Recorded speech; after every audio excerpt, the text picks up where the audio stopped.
I'm Brittany Lewis with Forbes Breaking News. Senate Majority Leader Chuck Schumer touted the Honoring Our PACT Act on the Senate floor Thursday. The bipartisan act would ensure health care for veterans exposed to toxic substances. Schumer said the legislation guarantees, quote, our veterans will finally get the dignity and care they rightfully deserve. Listen in as the New York Democrat urges his colleagues to support the bill. Now, Madam President, today is a historic, long-awaited day for our nation's veterans. In a few moments, the Senate is finally going to pass the PACT Act, the most significant expansion of health care benefits to our veterans in generations. It is officially called the SFC Heath Robinson Honoring Our PACT Act because Heath Robinson was one of the many who succumbed to the poisons of toxins that he was exposed to fighting for America. For too long, our nation's veterans have faced an absurd indignity. They enlisted to serve our country, went abroad in good health, and came back only to get sick from toxic exposure endured while in the line of duty. As many as 3.5 million veterans have been affected by burn pits since 9/11. Yet approximately 80% of all disability claims connected to burn pits have been rejected by the VA. So many of our veterans have been fought by the VA after they fought for us as they tried to get health care benefits. Many of them had to hire lawyers just to prove their illnesses and then do a complicated legal dance to show what everyone knew, that toxic exposure from burn pits caused all kinds of cancers and other diseases. That was so wrong. The indignity, the callousness of forcing veterans who got sick as they were fighting for us because of exposure to these toxins to have to fight for years in the VA to get the benefits they deserved, well, that will soon be over, praise God. To these American heroes who have carried on without the benefits they deserve, I have one thing to say: no more.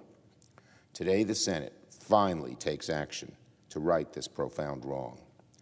The PACT Act will finally change outdated rules at the VA that have been in effect for far too long, that prevent our veterans from getting the care that they need.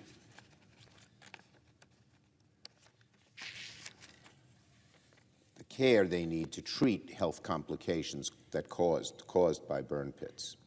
It will expand eligibility for VA medical care to make sure veterans get the help they need.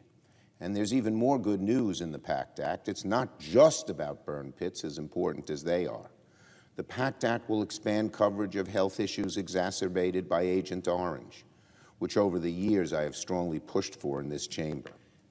I want to give deep thanks to Senator Tester and Moran, who worked for months to push this bill over the finish line.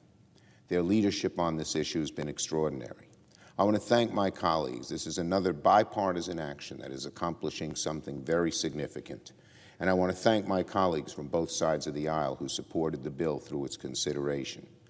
And most importantly, I want to thank the many veterans, the veteran service organizations, advocates like John Stewart and John Field, who never gave up on making this change happen. Because of their advocacy, our veterans will finally get the dignity and care they rightfully deserve. If you want to take the measure of any nation, look no further than the way it treats those who sacrificed everything in the line of duty. Today, the Senate is making sure we treat our heroes the way our heroes deserve to be treated, with dignity, with gratitude for everything they've done to protect our way of life.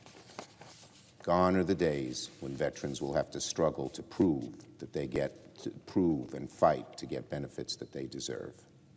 I thank my colleagues for their work and urge all of us to vote yes on this long overdue legislation. Now let me talk about something that just happened in Judiciary Committee.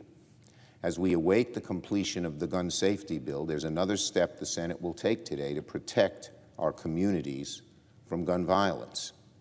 We can move to confirm Stephen Dettelbach as the director of the Bureau of Alcohol, Tobacco, Firearms, and Explosives.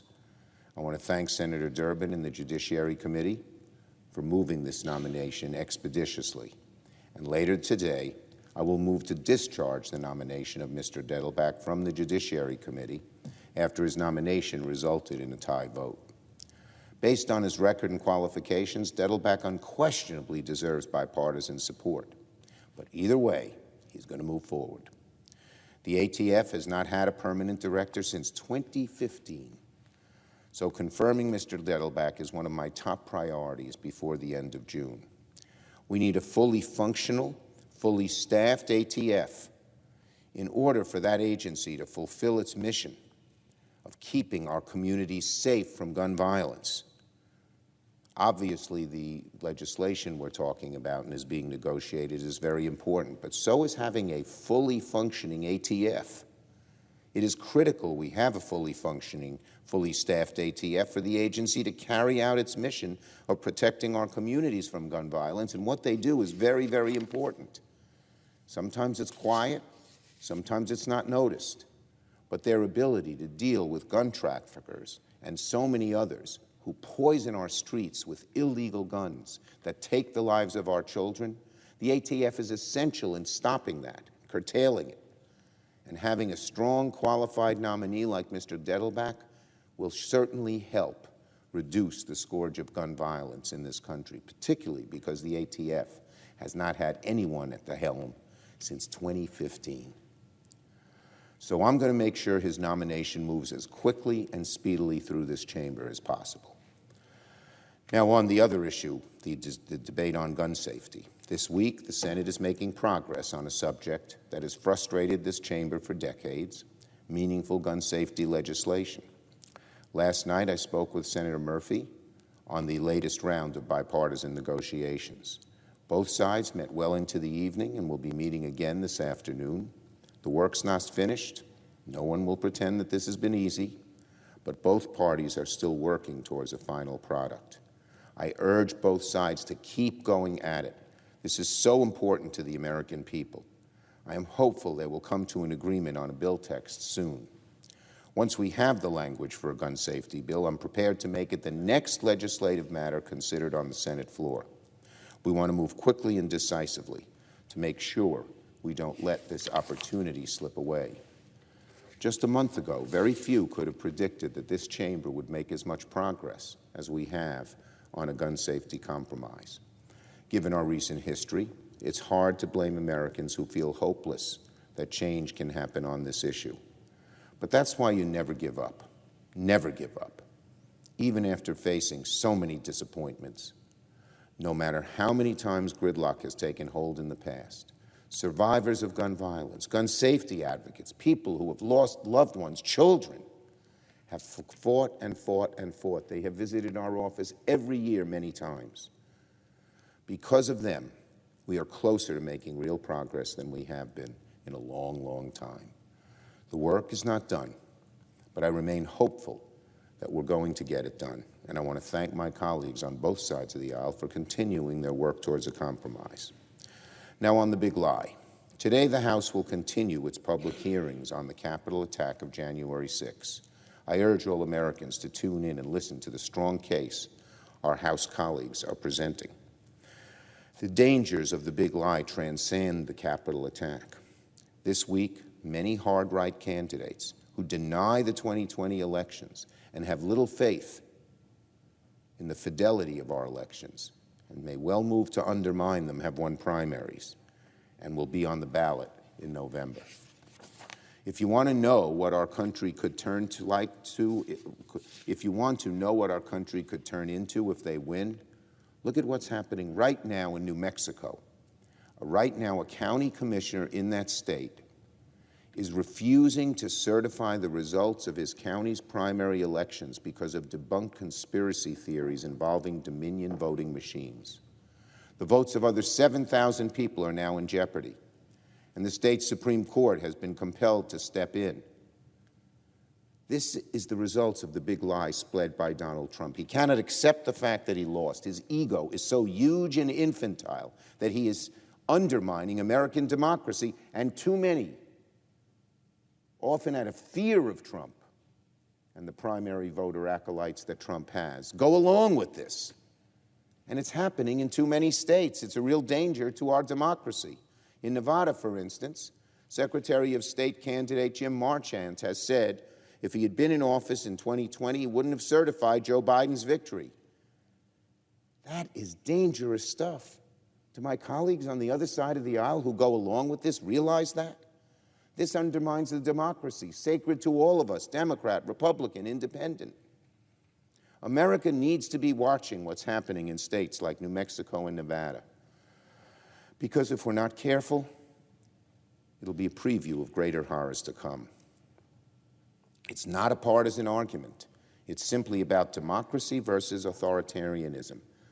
Many of the things said by some of these office holders who won were said by people who then led their country to authoritarian regimes. Doesn't matter if you're a Democrat or Republican or an independent. Democracy is at risk if we elevate individuals who don't believe in the sanctity of elections. I urge the American people, regardless of party, to reject these radicals in November because our democracy is literally on the line. And finally, on the ocean shipping bill. Today's an important day. President Biden will sign the Ocean Shipping Reform Act into law. Shipping reform is exactly the kind of bill that can make a difference to the American people. It fights inflation. It relieves our supply chains. It'll help small businesses and consumers alike. Our ports need help. The cost of sending a container across the Pacific Ocean is up 1,000%. Who pays that? The consumer and the American exporter. Our ports need help. Our supply chains need relief. With today's signing, we can now say help is on the way. I thank President Biden for signing this bill quickly. I thank my colleagues, Senator Klobuchar, Thune, and Cantwell, for their leadership in the Senate. I thank Speaker Pelosi and my House colleagues for approving the bill earlier this week. And I'd say to our friends in the media, no, this has been bipartisan. There hasn't been conflict, but it's important. Please pay some attention to it. Things are getting done to deal with the scourge of inflation. I yield the floor.